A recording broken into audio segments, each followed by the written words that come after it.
Dito guys, ang aming pahingahan. So ito ang aming taniman. So tanaw mo ang nakapalibot na bundok at mga luntian ng mga halaman. Sobrang nakaka-relax. Maaliwalas na langit na nagre-reflect po sa kapaligiran.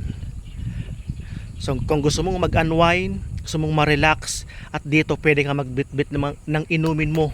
Kahit magpakalasing ka, magsisisigaw ka, marirelax ka, gusto mo makapag-isip ng ayos.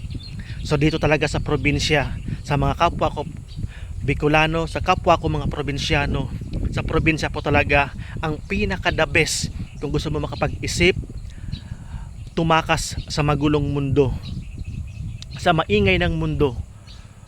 So maraming salamat, mabuhay. Salamat sa walang sawang sumusuporta kay Katabang Dave. So sambahan niyo po kami hanggang dulo. God bless.